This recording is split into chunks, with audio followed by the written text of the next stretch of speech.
yourself out of that. Who else has a phobia? I have a question. What's the difference between like a phobia and an obsession? An obsession doesn't necessarily have to be a fear. You can be obsessed with something but not afraid of it. Okay. Yeah. Phobia is always fear. Terror, actually. Yeah. Can it be a phobia of going insane? Yeah. You'll be phobic about anything. Roughly dead. But wait now. Can you, like, do you have some type of visceral reaction when you think about it? Like when you sweat or upset you or give you chills or... When things become surreal, usually, like sometimes in dreams and stuff, because I like usually remember my dreams, and things start becoming really surreal, and like things like start happening around me, like moving, or like, but it still seems kind of real. I start freaking out. Like even like nightmares, I usually get afraid of like people being ripped apart. I'm like, this is a dream, this is stupid. And then like when things will just slightly change, I'll freak out. I can't help it dream of that. You know, do you know who Kira Sedgwick is? The actress, she played on The Closer. She is phobic, not just afraid, but phobic about commercials on TV where there are talking foods. Oh, if she sees the food talking, you know, sometimes they'll have like, I don't know, whatever talking, she just freaks out, just leaves and goes. I think it's Johnny Depp who is phobic about clowns. He simply will not go anywhere where there's a clown. Will not. My little sister, she's like 7, but ever since she was little, she's been scared of like people in costumes. Like even if it's nothing, like she won't go to Chuck E. Cheese because Any like kind of anything. costume, yeah. Yeah. Do we have anybody who's phobic about spiders in here? Okay, what about snakes? Okay, what about cotton? I almost always have somebody afraid of cotton. I mean, phobic about cotton. Oh, and you know, like people who are phobic about cotton, they'll tell you that, like you take the cotton down and go like that, and you like your faces will get all dry. And actually, I learned to be very careful. I don't put those kinds of pictures up. I used to. And I had a girl who was so phobic that she actually started to pass out. And so I just don't do that anymore. I want to pick people up off the floor. I have like teacher educators or whatever that last year to go to like an elementary school. And there's this one kid where like I was gonna do this project with them and like he was like a snowman with cotton balls, and there's this one kid who like would not touch them. Like at all. It was really weird. Yeah, see? And you know what else? Styrofoam. Yeah. I know people, adults, who will not touch styrofoam. I mean, they're like free. You know, and if it's not you, you probably will. Yeah, Josh? I'm phobic of failing, like anything. Really? If I think I'm going to do something and think there's a possibility I could fail, I'll just not do it.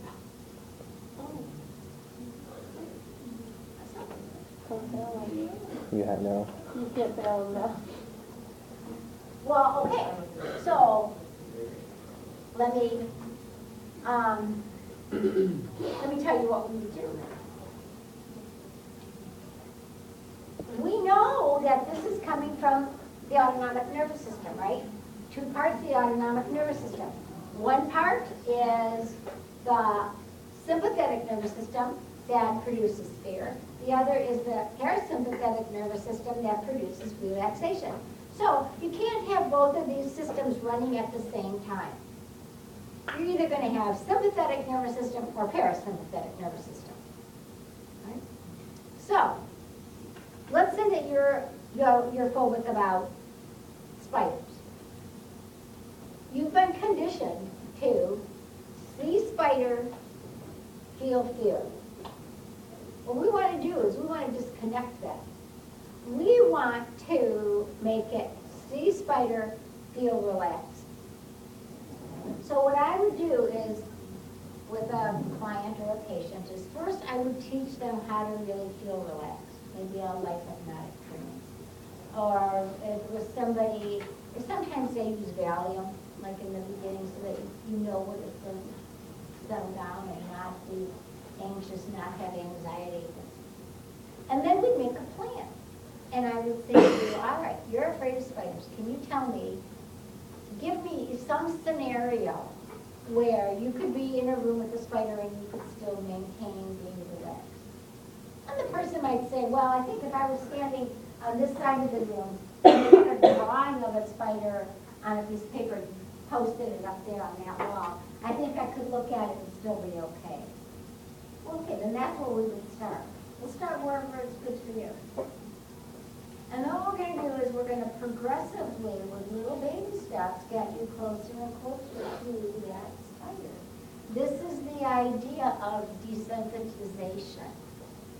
And so what I would do is, I want to make sure I don't show you any spiders or anything here.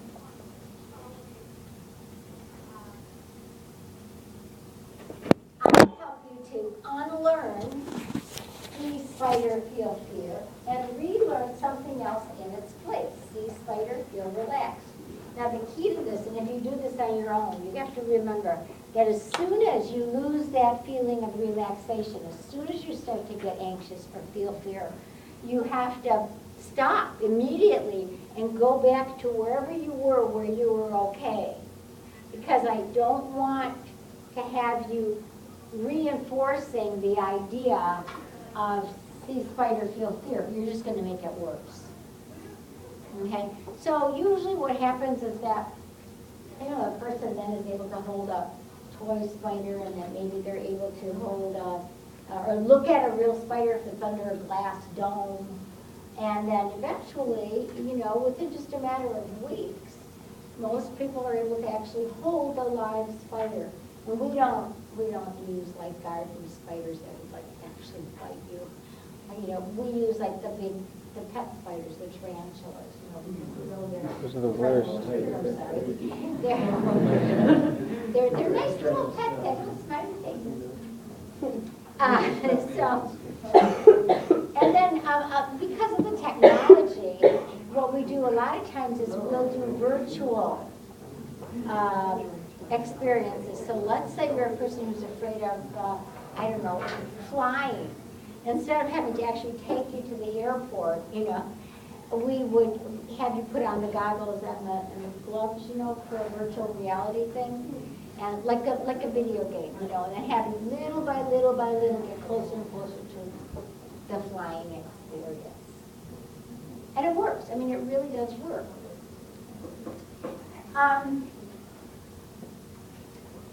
Let's say that, go back to here. It doesn't matter how that phobia got started. It doesn't matter if you know how it got started, or if you, you have some kind of rationale for it. The fact is that the neurons that are firing together are going to get wired up together.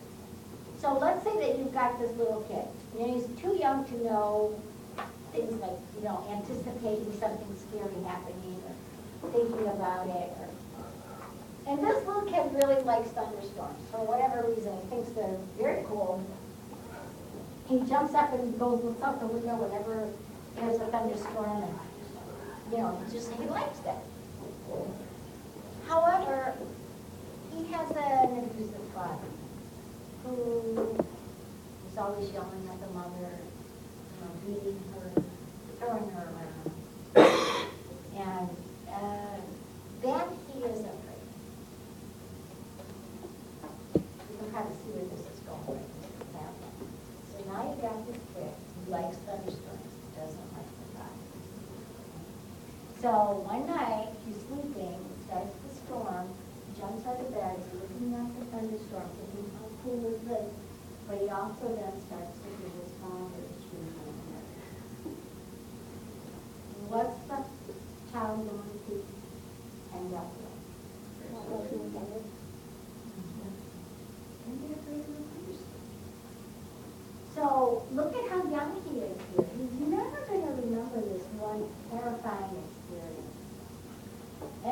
get kind of stuck with it.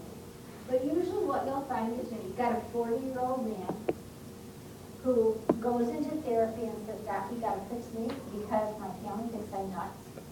My kids laugh at me. If I'm driving and it starts to storm, I have to pull over to the side of the road. If I'm at work and I'm sitting at my desk and it starts to storm, I have to leave, even if it's a